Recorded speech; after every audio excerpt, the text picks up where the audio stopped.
What's up, everybody? Thralls Metal here once again. I'm Necrotic Nick, and I have yet another album review for you, and one that was definitely on my radar just because I've been a fan of this band for a while, and it's an HM2 death metal band, so of course I want to go over it. So today we're going to go over the latest offering from Wombbath, Beyond the Abyss. This also comes out on the 14th of March on Pulverized Records. This band formed in 1990 in Sweden. This is their 7th album overall. I forget which album that I became a fan of this band with, but it really didn't take long for me to become a fan because HM2 death metal guitar tone. The buzzsaw is the law around here. Their debut album, Internal Caustic Torments, is often regarded as an underground classic in the whole Stockholm, buzzsaw death metal scene. And honestly, this band's been pretty consistent. They've been kind of together off and on. I believe they broke up not too long after the follow-up EP to that album, which they tried doing the Wolverine Blues thing, and it didn't really work out. But their last release, Agma in particular, I really enjoyed.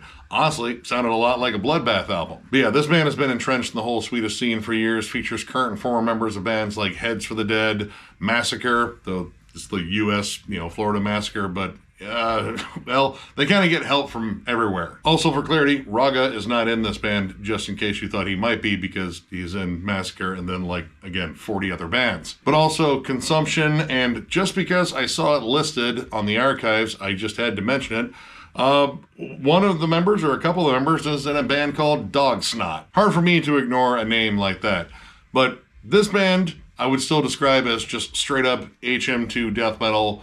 It's very much along the lines of a lot of the usual suspects, Entombed, Dismember. Though while their last album definitely had more of a modern, kind of Bloodbath sound, similar to Fathomless Mastery and a lot of the stuff past that. This album, at least initially, definitely has more of a raw production. Now, this was actually produced and mixed and engineered by Johnny Pedersen, their frontman and guitarist. And when it comes down to, well, of course, the guitars, it is appropriately gritty, sludgy. They sound really dirty. There's kind of a lot of grit on everything, which is pretty much perfect for this style of death metal. I mean, you're going to have crusty D beats and big down-picked riffs, blast beats, roared vocals, kind of gross atmosphere. I mean, that's the kind of thing I expect from this style. But I did have to get past the intro first, which thankfully was only a minute long, but it was just creepy soundscapes. They threw in a music box in there because music boxes are creepy, I guess. There's some whispers and screams in there. They're kind of swirling about, and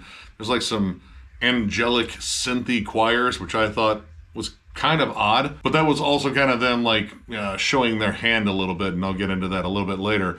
But it gets right into Words Unspoken, and it's gritty, it's filthy, it's disgusting, and it has synths in it, which synths with this band, they're spotty at best. This band really is kind of known for just being more of a straight up old school death metal band. Not a lot of additional flash. They kind of blend in with the pack, but still in a really good way. The strengths of this band are definitely in their riffs, their intensity. The vocals are roared dramatically. It's just got a lot of good old school death metal chops. I mean, you hear that in songs like A Symphony of Dread. The title track in particular I think is fun. A lot of D beats, a lot of crusty flavors in there. Faces of Tragedy and Deep Hunger are particularly brutal tracks. A lot of blast beats and heavy tremolos on Faces of Hunger. You get tons of creepy guitar harmonies and harmonized tremolos. Occasionally you get some stuff that kind of moves over to US death metal. There's definitely some Morbid Angel vibes in a couple of these songs with the deeper tremolos and a little bit more dissonant and dark sounding versus just smash you over the face with I don't know, a cinder block or whatever's readily available in Sweden. But at its core, baseline, this is still raw, ugly, old school Swedish death metal. But as I kept listening, this album definitely has some different flavors on it. There's a lot of additional atmosphere in here. Those synths in the beginning were not the only synths. In fact, synths show up quite a bit. Words Unspoken, the title track Malevolent, Faces of Tragedy. There are weird synth passages that they harmonize with higher end tremolos, and occasionally there's some blackened melodies here and there. But you also have strings that show up, A Symphony of Dread, which I suppose that's probably an appropriate place for, some strings to show up. Well, the song is dark, brooding, really good syncopated, heavy, chuggy chorus on that. The end of that song kind of drops out into just a brief little string section. I was oh, well, that's kind of interesting and, kind of appropriate. But Strings showed up quite a bit more than I expected, which I kind of expected no strings, so, well, them showing up at all, yeah, that was kind of unexpected in general. But it's not just in like transition either. It's not like something tagged at the end of the song or at the beginning of the song. It's kind of throughout where you hear a lot of these synths and atmospheric effects and just some flat out different stuff from this band, or at least different as far as I've heard. I own most of this band's albums, and I haven't heard any songs quite like a couple of these, like namely Discord of Doom. In terms of anything I've heard from Wombbath, this might be one of the most distant and kind of atonal songs I've ever heard from this band. There's odd tremolo harmonies on there, and harmonies I feel like I'm using very loosely here because these don't feel like they line up at all, but they do create, a very unnerving, kind of unsettling atmosphere, which subtlety with this band in terms of atmosphere, generally they're just, again, out to just beat the hell out of you with their guitar tone. But there's some like genuinely haunting, just kind of dark sections on here that are a little bit outside of this band's wheelhouse, again, as far as I've listened. There's also some really ghostly lead melodies that are particularly cold and icy sounding, again, like leaning a little bit more towards black metal, but all of it is kind of broken up by just big, gnarly death metal riffs. So it's kind of odd, like in terms of the flow of the song. And this sort of songwriting trope also shows up on the Damned and the Slain.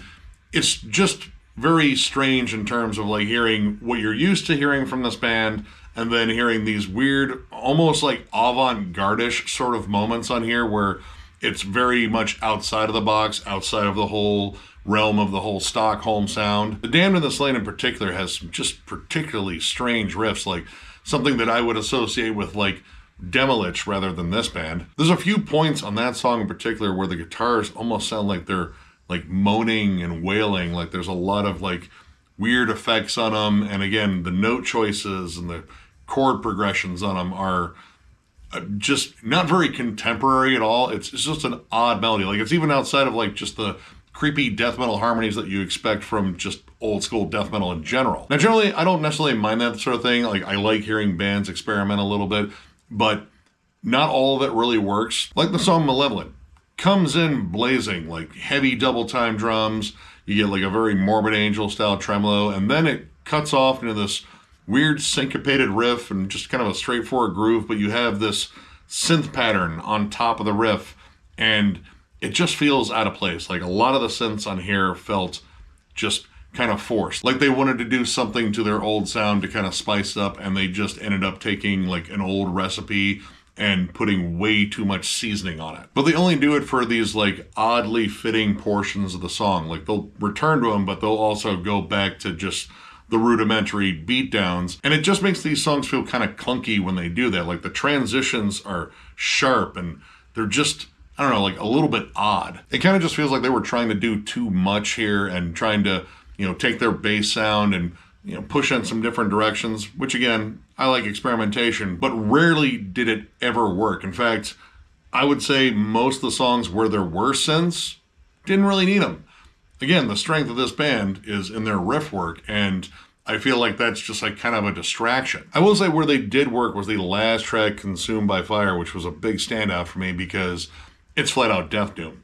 It is the most tortured, agonized song on there. It is slow, it's monotonous, it's got big, droning single chords, and there is like, waves of synthy atmosphere, but it's more in the background, and those single droning chords kind of take up the space that they should be taking up. Johnny's vocal delivery on that one in particular, I really dig that. There's a whole part where he's just doing these agonized yells, like he did his entire vocal takes while like standing in a fire anthill. In comparison to Agma, that one I did think was a little bit different, just in the sense that it was like a little bit more polished. Like it sounded more modern, again, closer to like modern Bloodbath. The production was notably crisper too.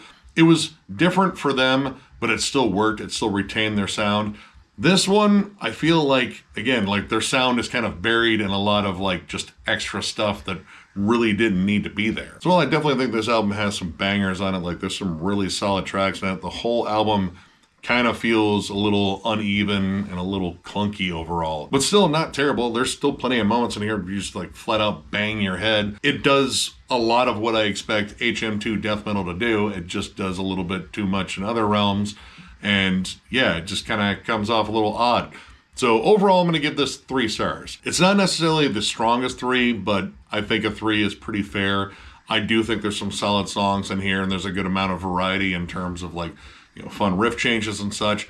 It's just, I feel like they got a little too in love with the additional atmosphere, and it kind of overtook a lot of the songs. And it ended up being a distraction from, you know, what I think are like the core elements of this band's sound in terms of like just straight up HM2 death metal. I thought the blackened touches were kind of cool. You know, pretty much everyone's performances on here are really solid. It's just kind of an odd album. Still though, if you're a big fan of, I mean, again, the usual suspects, Dismember, Entombed, Bloodbath, Grave, I'd even throw in Demonical too. Either way, check it out, form your own opinions. Who knows, you might really like this. This is, I wouldn't say like the biggest change in direction for the band, but it's definitely a bit different than what I've heard before. So, if you enjoyed this review, give it a thumbs up, and if you are new to the channel, subscribe, because we do stuff like this all the time. We also have memberships that are only 99 cents, and our lone perk is doing a members-only live stream, which we will be doing one probably sometime in April. And as for what we'll talk about in those, I have no idea. But I'm sure we'll find a way to make it weird or fun, or both. Either way, membership's the main way to support the channel now. We also still have our store, thrallsmetal.com, with our t-shirts and hats. That is linked down below in the video description. But if you would like to join and become a member of this channel, there is a join button down there for you to smash, tickle, punch, I don't know. Dealer's choice, you can do whatever you want to it. I won't tell anyone. As long as it says you joined, you did it right. And of course, thank you guys so much for literally everything you guys do. We appreciate every ounce of support you give this channel. Tons of content coming your way, tons of reviews. I got a bunch of collection updates already done. Gonna work on some States Metal stuff. And I have some ideas for some fun discussions in the future. Either way, thank you guys so much for everything, and we will catch you later.